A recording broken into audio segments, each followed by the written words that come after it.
अस्सलाम वालेकुम। आज मैं आपके साथ शेयर करूंगी चिकन शामी कबाब। इसको फ्रोज़न फूड भी कह रहे हैं कि इसको हम किस तरीके से फ्रीज़ करके रखेंगे जो तकरीबन हमारे ये 20 से 25 दिन तक बिल्कुल भी ख़राब नहीं होंगे, बल्कि महीना भी नहीं होंगे। अगर आप जिस तरीके से मैं आपको बता रही हूँ, आप सेम रेसिपी और सेम तरीके को फॉलो करेंगे तो ये इंशाल्लाह आपके कबाब बिल्कुल ख़राब नहीं होंगे। आप बच्चों के लंच बॉक्स में भी दे सकते हैं। तो चलें हम रेसिपी शुरू करते हैं। इसके लिए मैंने चिकन ले लिया था, बड़े पीस हैं जो मिक्स हैं, थाई के भी हैं और सीने के भी।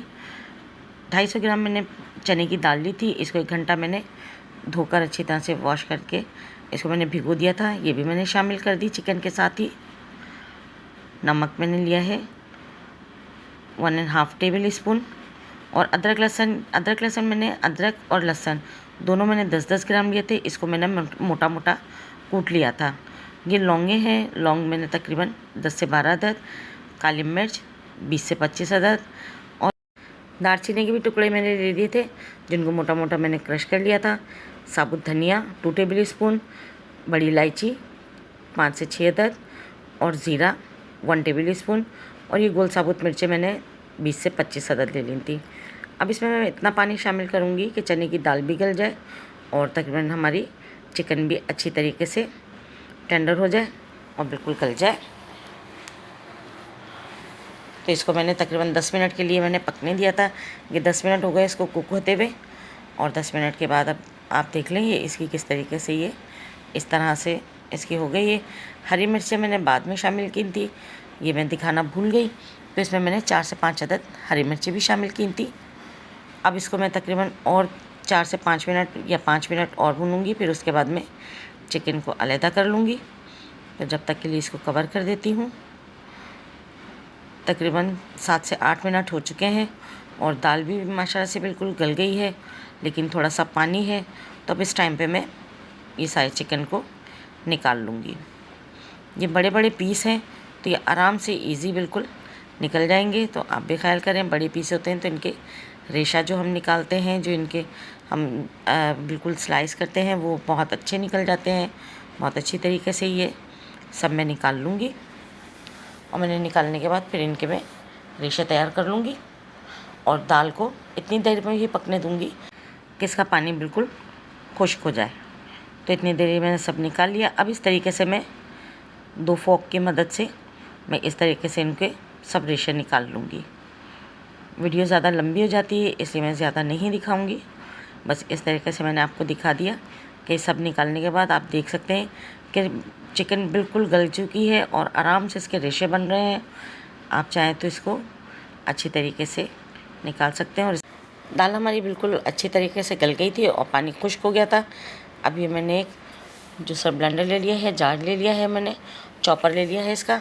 अब इस चॉपर में मैं सारी दाल को शामिल कर दूँगी और इसको मैं चॉपर मशीन में से एक दफ़ा घुमाकर निकाल लूँगी। मुझे दाल थोड़ी सी दरदरी सी चाहिए, इससे बहुत अच्छा सा इसका टेस्ट आता है। बिल्कुल बारीक इसका पेस्ट मत बनाइएगा, सिर्फ थोड़ा दरदरा सा रहने दीजिएगा कि थोड़ा सा इसमें मसाले खड़े रहें तो बहुत अच्छा टेस्ट हो जाता है। तो ये देखें, ये सारी मैं इस तरीके से दाल को अच्छी तरह से इसमें मैं पीस लूँगी। अब एक बड़े और खुले बर्तन में जिसमें हम आटा गूँथते हैं, यहाँ पे मैंने रेशे भी साइड में रख लिए और जो दाल को मैंने चॉपर मशीन में मैंने बिल्कुल इसका पीस लिया था वो भी है, और हरा धनिया और पुदीना और एक अंडा था वो मैंने शामिल कर दिया। अब इसको मैं अच्छी तरीके से सबको बहुत अच्छी तरह से मिक्स कर लूँगी। इसे जब मैं मिक्स करूँगी तो इसके रेशे जो हैं, थोड़ा सा मैंने बड़े रखे थे तो रेशे जो होते हैं वो बहुत अच्छी तरह से मिक्स हो जाते हैं, तो बहुत अच्छे बनते हैं। अब मैं इस तरीके से इनको सबको मैं टिक्कियाँ बनाती रहूँगी जो हमें जिसके शेप हमें चाहिए इसका कबाबों का। तो आप इस तरीके से इनको बना सकते हैं और ये सारे कबाब इसी तरह से मैं तैयार कर लूँगी। कबाब हमारे सारे तैयार हो चुके हैं। यहाँ पे मैंने एक बाउल में तकरीबन 3 अंडे लिए थे, इनको बहुत अच्छी तरह से मैंने फेंट लिया है। और दूसरे बाउल में मेरे पास ब्रेड क्रम्स रखे हुए हैं। ब्रेड क्रम्स में इनको इस तरीके से लगाती जाऊंगी और एक दूसरी अलग सी प्लेट में मैं ये सब यहाँ पर रखती जाऊंगी।